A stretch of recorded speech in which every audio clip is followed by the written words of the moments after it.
Okay, so I am here today to talk to you about my anoles and my setup for them. It might be worse than some of yours because you spend lots of money, otherwise it might be a little bit better. But let me start with the cricket cage. I just got my guys, so there's just a fairly small cricket cage. A few days I'm getting 48 small and 12 large. 12 are going to be for breeding. And later I'll be buying more large ones, so I have more crickets and have to buy less crickets for 9 cents for small ones or 12 cents for large ones. Rip off. First of all, I've been feeding them a potato or two. They go up in the tubes, which are very helpful, and all you need to do is tap them into a plastic baggie or anything like that with calcium. And if you want vitamins, I put a little bit of vitamins in there just because it kind of mixes in there. The brand that I get is Jurassic Cal, right there, and Jurassic Vite. They both work really well because so far my guys haven't complained really, and they love to eat. They will be fat asses soon. For cleaning the tubes, all you need to do is get a paper towel, and if you have a stick or, well, I had a chopstick, you just need that. Rinse out the tube, roll up the paper towel, and put it in there, twist it in there, and use this as a ramrod. It works pretty well. Ignore that stuff because this they do not like. It vibrates. This is dead food. This does not move around, so they go like, hey, what the fuck is this? And this is too bright. Other than that, this thing works really well. Oops. I dropped my crickets. And plus that thing takes like 6 batteries, so it's kind of gay. Let's check this out. There's the temperature gauge, which reads 78.8 degrees Fahrenheit and 75% humidity, which is pretty good. My basking lamp, you can kind of see in there.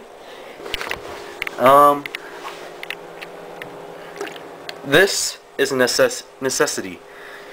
You just pour like a few drops, like 2 drops into this, add water, shake it around. That's what I do. So I get the Safe around, and every once in a while I'll buy a bottle of water, but not necessarily, and pour it into that little cup thingy. It's not needed, but I would rather have it there for precautions. Next, I have a vine. They really love it, and it coils around, goes around the log, and goes up into the corner, which I like because it stops crickets from crawling out. There's a cave, which you don't really need. The log, well, you don't really need the granite cave. You could have like a tower or something like that, so it goes up higher because they like high places. Dish, I put a potato in there so that the crickets do not try eating my lizards. The dish, I just made that in pottery. It's a slacker's class. Vines and Apollo is what I have, and I have a larger one and a smaller one, and if you can find my anole right now, I'll give you 50 bucks, but not really. And if you can find this guy, he is somewhere hiding. He really likes to hide. Yes, you like to hide. A thermostat over here for that right there, the heat lamp. There's the coil bulb. It's not doing anything wrong right now. I just have one in there. You can kind of see that I have a few crickets roaming around, like that little white dot back there. That's just a cricket with calcium and stuff like that. The back, I really like it because I have the line that runs down there, and there's the hydrometer right there, and you can kind of see it back over there. I don't know if you guys can. I can. It's the temperature gauge, and it really is helpful. So is this glass case, because right here, it's a little rock thing kind of right there, the tan, because the cord can go underneath here, go up, and then out that. There's like a little hole there. I don't know if you guys can see it. And my guys really like it here. It was better than the cramped cages at PetSmart with 50 other anoles, basically. I have not yet cleaned my terrarium, but I plan to do that in the next few weeks or so. What I will use is Wipeout 1. Wipeout 1. And this thing is a giant bottle. I got it online. It's like $8. You can compare the size. Check that out. Wait, it's not on the right scale. I have to switch these. Oh shit. I mean, yeah. Yeah, that's big. When I clean the tank, I will put them in. Oh, let me remove my Eco Earth. And this is a really good substrate. You can see it in there. It looks exactly like dirt.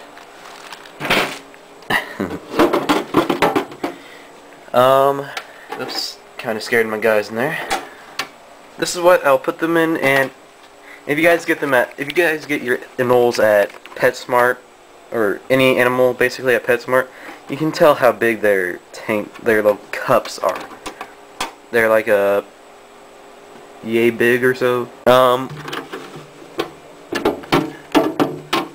Sorry if I'm having a little bit of troubles. What about the compact top? Yeah, like I said, my anoles are not affected by anything like that yet, and for the most part, I highly doubt that they will. This thing, it has a little back piece here to hold on, and this here has a little slot in there, in which this fits perfectly in there. And this is by Arzilla. This is by Exoterra. See? Exoterra, Zilla, and evidently they're pretty compatible. Show you the hotness. That you would not want to touch. Hottest I have ever seen it is 100 degrees. Truly, I think that's about it. Like I said, Eco Earth is a real good substrate, and you only have to change it about once a month or so. And whenever you do that, you could also clean everything. The branches like this. Oops, that's my alarm. You could just put it in boiling water, and that'll work. I just put mine in the oven every time. I don't know so much about the vine. It has this weird texture.